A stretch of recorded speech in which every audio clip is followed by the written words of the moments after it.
Светло, красиво, чисто. Здесь обновили стены, потолки, полы, освещение и сантехнику. Дом культуры селения Алиюрт вновь ожил. Сам объект построен еще в 2018 году, но из-за такой небольшой отрезок времени здание обветшало, плитка посыпалась. В общем, картина неприглядная. Изменениям особенно рады завсегдатаи, так как теперь их времяпровождение будет проходить в более уютной обстановке.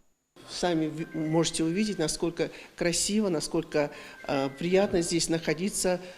Конечно же, наши дети, наши участники наших мероприятий будут рады такому подарку. Это действительно большой подарок, и я, пользуясь случаем, хочу поблагодарить всех тех, кто причастен к этому капитальному ремонту. Это Министерство культуры нашей республики и все те, кто непосредственно занимался этим. Все сделано качественно, добротно, сделано все в срок, чему мы очень рады.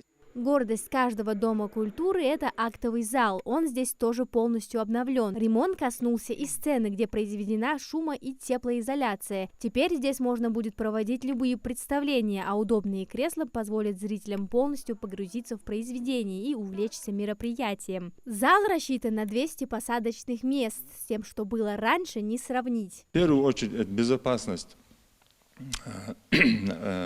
присутствующих, работающих, детей, которые здесь выступают. Сюда же приходят дети для выступления. И, в общем, сама безопасность, человеческая безопасность, это самое главное. Студии вокального и танцевального мастерства тоже привели в порядок. Развитие таланта среди воспитанников Дома культуры – одна из важных задач. Теперь преподавателям, а это заслуженные артисты республики, свои уроки проводить комфортнее. Работы, можно сказать, завершены. Остались лишь финальные штрихи – установить мебель и навести уют. Этим уже занимаются сотрудники ДК. Помещение очищаем, двор, все. Да, Оля, все будет нормально. Объект нас устраивает, качество хорошее, рабочие сделали, строители. Теперь мы, в свою очередь, все остальное уже доделаем. ДК является сердцем и излюбленным местом досуга жителей села. Здесь проводятся все культурно-массовые мероприятия и сходы граждан. Местная власть активно использует социальный объект для проведения работы с населением. Но без дома человек жить не может.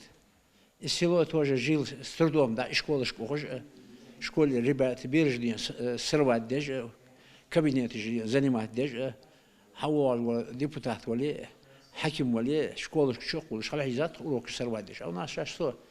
Как родной дом Хашбакр, дом культуры, сейчас на саламатик мир, юрту на пойти эсматик мир. Только стены коридоров еще полностью белые, но это ненадолго, отмечает директор. Над дизайном уже работают художники. Капремонт проведен в рамках национального проекта «Культура», который был разработан по поручению президента России Владимира Путина. Амина Зязикова, Билал Ахильгов, Магаз 24.